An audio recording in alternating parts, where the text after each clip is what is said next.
मुख्यमंत्री पुष्कर सिंह धामी ने खटीमा में किया रोड शो में शामिल हुए युवा। सीएम धामी ने खटीमा को बताया अपनी कर्म भूमि।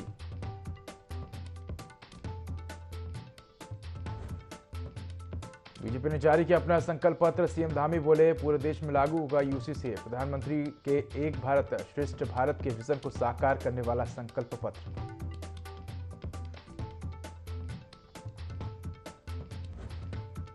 देहरादून में सीएम योगी आदित्यनाथ करेंगे जनसभा। पार्टी प्रत्याशियों को वोट करने की जनता से करेंगे अपील। सीएम योगी को लेकर कार्यकर्ता काफी उत्साहित।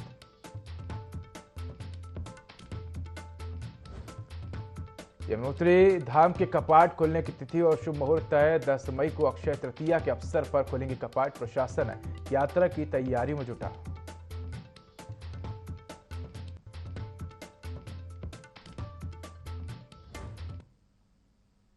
नमस्कार, मैं हूं उदय। देवभूमि लाइव में आपका स्वागत है। बुलेटिन की शुरुआत करेंगे तमाम बड़ी खबरों के साथ। लोकसभा चुनाव नजदीक है और बीजेपी ने उत्तराखंड की 5 लोकसभा सीटों को जीतने के लिए पूरी ताकत झोंक दी है। सीएम पुष्कर सिंह धामी प्रत्याशियों के पक्ष में धुआंधार प्रचार कर रहे हैं। सीएम ने खटीमा में नैनीताल, ऊधम सिंह नगर लोकसभा क्षेत्र से भाजपा प्रत्याशी अजय भट्ट के पक्ष में रोड शो किया और रोड शो में लोगों का हुजूम उमड़ा। रोड शो के बाद सीएम ने जनसभा को संबोधित कर भाजपा सरकार के काम गिनाए। उन्होंने कहा कि उत्तराखंड के सभी सीटों पर बीजेपी की जीत होगी।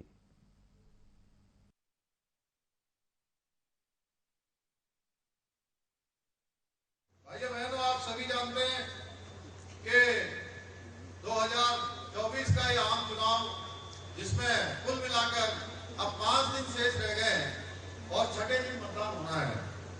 मैं आपसे आदरणीय प्रधानमंत्री मोदी जी को तीसरी बार देश का प्रधानमंत्री बनाने के लिए आप सबसे निवेदन करने के लिए आया हूं।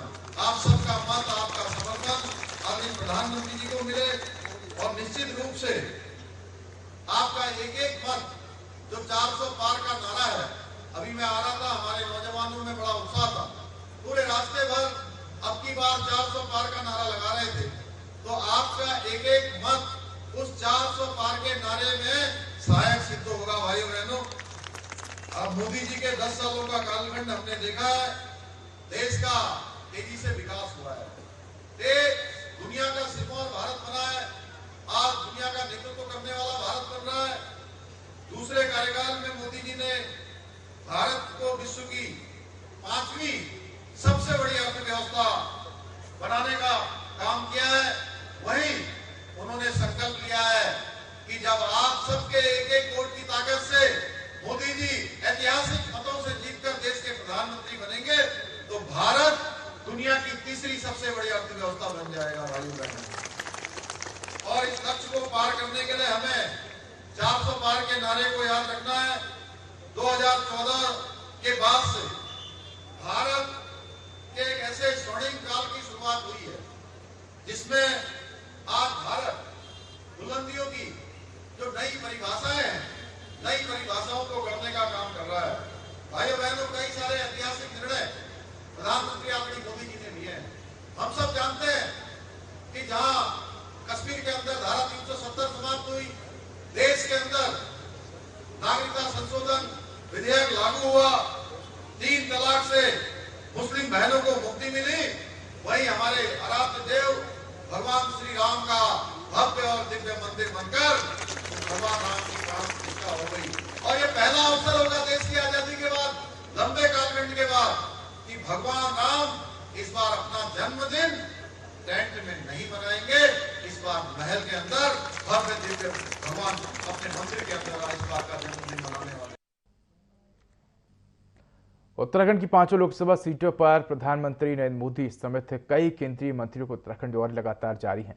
तो वहीं यूपी के मुख्यमंत्री योगी आदित्यनाथ भी उत्तराखंड में 3 जनसभाएं कर रहे हैं। बता दें कि यूपी के मुख्यमंत्री योगी आदित्यनाथ श्रीनगर, रुड़की और देहरादून में जनसभाएं कर रहे हैं। और जिसके बारे में जानकारी देते हुए राज्यसभा सांसद नरेश बंसल ने कहा कि लोकसभा चुनाव के चलते सीएम योगी आदित्यनाथ की रैली आयोजित की गई है। उन्होंने आगे कहा कि सीएम योगी को लेकर उत्तराखंड के लोगों में काफी उत्साह रहता है क्योंकि उनका नाता उत्तराखंड से खास है।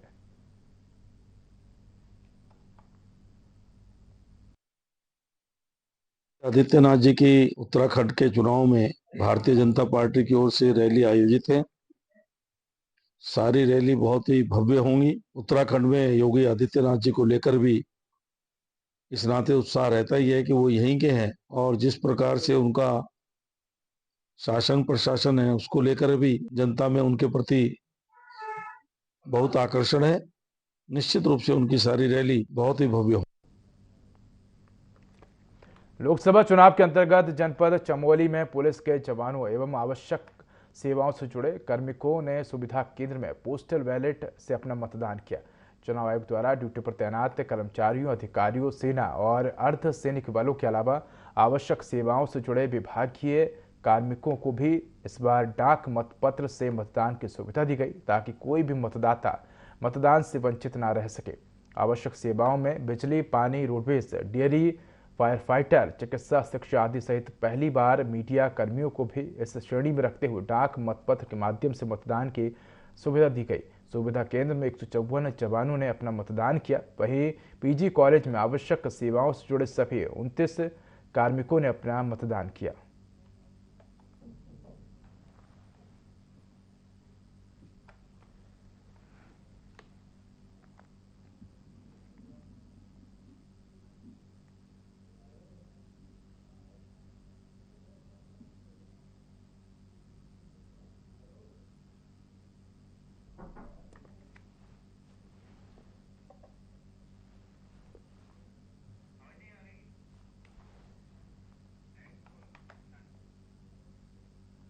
हरिद्वार लोकसभा सीट पर कांग्रेस जोर शोर से चुनावी प्रचार में जुटी है। कांग्रेस प्रत्याशी वीरेंद्र रावत ने प्रेस क्लब हरिद्वार में प्रेस संवाद कार्यक्रम में हिस्सा लिया। इस दौरान वीरेंद्र रावत ने पत्रकारों से संवाद कर कई मामलों पर हुए सवालों के जवाब दिए। संवाद कार्यक्रम के दौरान कश्यप समाज के संगठन ने भी वीरेंद्र रावत को अपना समर्थन दिया। वीरेंद्र रावत ने कहा कि इस बार हरिद्वार ही नहीं बल्कि उत्तराखंड की सभी 5 सीटें कांग्रेस जीतने जा रही है। अलग अलग संगठन और समाज के लोग कांग्रेस को लगातार समर्थन दे रहे हैं। भाजपा अपनी हार से घबराई हुई है, इसलिए भाजपा ने अपने कई बड़े नेताओं और दूसरे राज्यों के मुख्यमंत्रियों को हरिद्वार सीट पर चुनाव प्रचार के लिए उतारा है।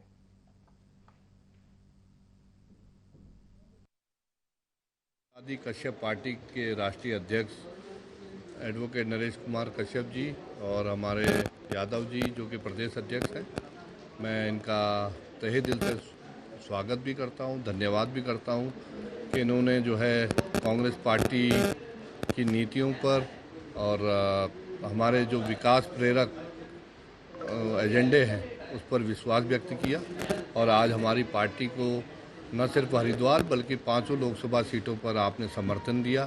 मैं आपके समर्थन के लिए बहुत दिल से आभारी। हरिद्वार पुलिस ने हरकी पैड़ी से अपहरण किए गए बच्चे को सकुशल बरामद कर लिया है। मामले में पुलिस ने 2 आरोपियों को गिरफ्तार किया है। दोनों आरोपी रिश्ते में देवर भाभी हैं। हरिद्वार एसएसपी प्रवीण सिंह डोभाल ने मामले का खुलासा किया। बता दें कि आरोपियों ने बच्चे का अपहरण भीख मंगवाने और भविष्य में बेचने के लिए किया था।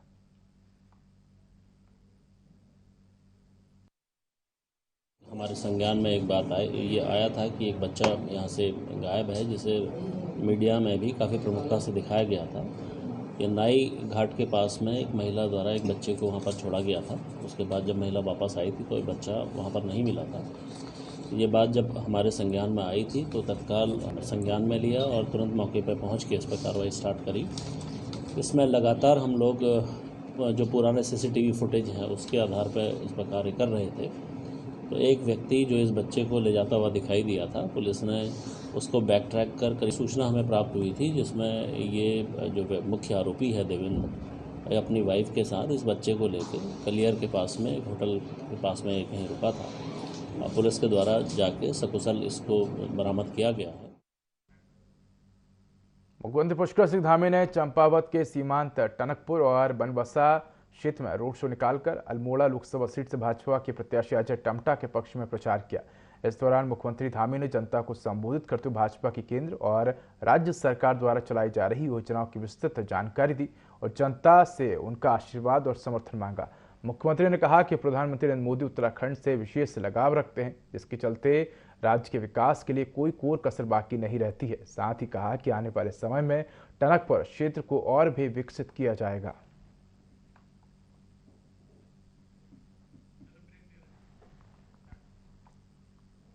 आपको बता दें कि विकास नगर में कुछ युवक अपने दोस्तों के साथ डूमेट के श्रीकुंज पैडिंग पॉइंट से आके यमुना नदी किनारे जन्मदिन मनाने गए थे, जहां 2 युवकों की डूबने से मौत हो गई। ग्रामीणों की सूचना पर तुरंत एसडीआरएफ मौके पहुंची और शवों को नदी से बाहर निकाला। वहीं दूसरी बड़ी घटना जुड्डू और हथियारी के बीच में मांडवा से सामने आई है, जहां एक स्कूटी सवार अनियंत्रित होकर रोड से 50 मीटर गहरी खाई में जा गिरी। घटना की सूचना मिलते ही डाक पत्थर पुलिस और एसडीआरएफ की टीम घटनास्थल पहुंची और घायलों को खाई से बाहर निकाला। स्कूटी में 3 लोग सवार थे, जिनमें एक महिला की मौके पर मौत हो गई। वहीं उसके पति और बच्चे को अस्पताल में भर्ती कराया गया है।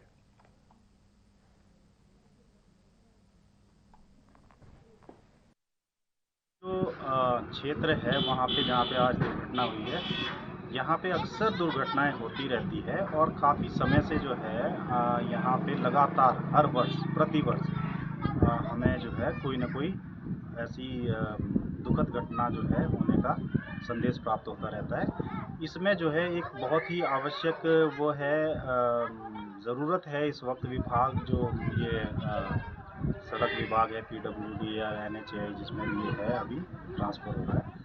सहलाकुई से 9 लड़के आए हुए थे, जो जिनमें से 3 लड़के नहा रहे थे, जिनमें से एक लड़के को बचाया गया है। और ऐसा पाया जाता है कि भारी व्यक्ति यहाँ पर बहुत सारे पिकनिक स्पॉट मना रहे हैं नदी किनारे, तो यहाँ पर ये सही नहीं है। और नदी में कई जगह गहरा पानी है जहाँ पर कई मौतें हो चुकी है। शिक्षा की दृष्टि से यहाँ पे चेतावनी के कई बोर्ड लगे हैं, पर लोग उसे अनदेखा कर रहे हैं। कम से कम नहीं भी है तो 100 से ज़्यादा कैजुअलिटी इस टाइप की हो चुकी है। अच्छा, लोग ये समस्या ये है कि लोग ठीक है गर्मी का समय है, लोग नहाने भी आते हैं, लेकिन शासन प्रशासन को एक चीज चाहिए। कटा पत्थर है, एक एरिया कटा पत्थर है और एक वहाँ पर जो है थोड़ा सा एक पानी घूमता है, वहाँ पर जहाँ 10 से 20 फुट पानी गहरा है। पर ये 2-3 जगह ऐसे है जिसको चिन्हित हमने कई बार कहा कि भाई ये जो जगह है इसको चिन्हित कर दिया जाए। शासन को ये चाहिए कि भाई जब रोज मतलब कोई ना कोई घटना हो रही है एक साइन बोर्ड लगाए। उत्तराखंड के प्रसिद्ध लोक गायक प्रहलाद मेहरा के निधन पर लोहाघाट के कलाकारों ने गहरा दुख जताया है।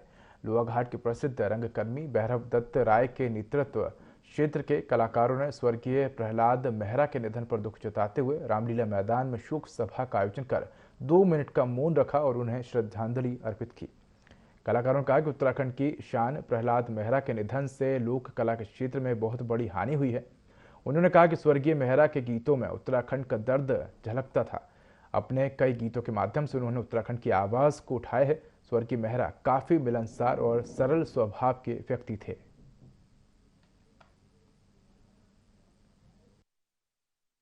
एक ऐसे कलाकार थे जिन्होंने कम समय में अपनी अमिट छाप जो है हम सब कलाकारों के बीच में रखी। उनको कोई भी घमंड, लेस मात्र का भी घमंड नहीं था। सबसे हंस करके मिलते थे। उनकी मुस्कुराहट देख करके हम लोगों को भी प्रेरणा मिलती थी। और उनके गीत जो उन्होंने गीत गाए हैं, उन्होंने हमारी पहाड़ की महिलाओं के लिए या यहाँ के प्रकृति में या यहाँ की जो भी किसी पर चोट करनी थी, तो वह भी उन्होंने गीत उनके माध्यम से, अपने गीतों के माध्यम से बेकाम रूप से रखते थे। उनके गीत आज भी लोगों द्वारा हर मंचों पर गाए जाते हैं। विश्वास दिलाना ही मुश्किल हो रहा है कि प्रहलाद हमारे बीच नहीं रहे, और मैं भगवान से उनकी आत्मा की शांति के लिए प्रार्थना करता हूँ। भगवान उनको अपने चरणों में स्थान दे। प्रहलाद मेहरा जी याद इस मंच से भी जुड़ी है। जब यहाँ पर सदोत्सव का आयोजन हुआ या हम दीपदार महोत्सव करते थे दीपदरा में, कई जगह उस समय मुलाकात के कलाकार के रूप में, बड़े भाई के रूप में उनसे बैठने का, उन्हें सुनने का अवसर प्राप्त हुआ। आज एक कलाकारों के लिए बड़ा दुख का विषय है कि आज जो इस दुनिया में नहीं रहे। हम परम पिता परमेश्वर से प्रार्थना करते हैं उन्हें अपने चरणों में स्थान दें।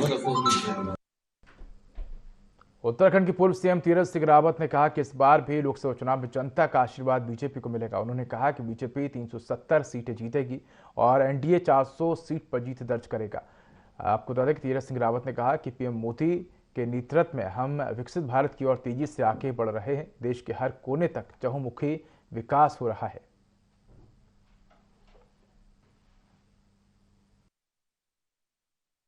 इस लोकतंत्र में एक राजनीतिक पार्टी का कार्यकर्ता, नेता होने के नाते जो भी जहां जिम्मेदारी मिली है उन जगहों पे मेरा जाना और लोगों से बातचीत करना, कार्यकर्ताओं से मिलना, उस आधार पे मैं कह सकता हूं कि आज पांचों सीटें उत्तराखंड की भारतीय जनता पार्टी की झोली में, मोदी जी की झोली में। लोकसभा चुनाव के प्रचार के चलते अवैध रूप से शराब, नकदी और अन्य सामग्रियों के वितरण पर नकेल कसने के लिए उत्तराखंड चुनाव आयोग लगातार अपना अभियान चला रहा है, जिसको लेकर संयुक्त मुख्य निर्वाचन अधिकारी नमामि बंसल ने कहा कि 16 मार्च से अब तक करीब 15 करोड़ 52 लाख रुपए का अवैध सामान जब्त किया गया है, जिसमें नकदी, शराब, नशे का सामान और कीमती धातु शामिल है। साथ ही उन्होंने कहा कि आने वाले एक हफ्ते में अब सख्ती बरतते हुए ध्यान रखा जाएगा कि किसी प्रकार का प्रलोभन ना हो।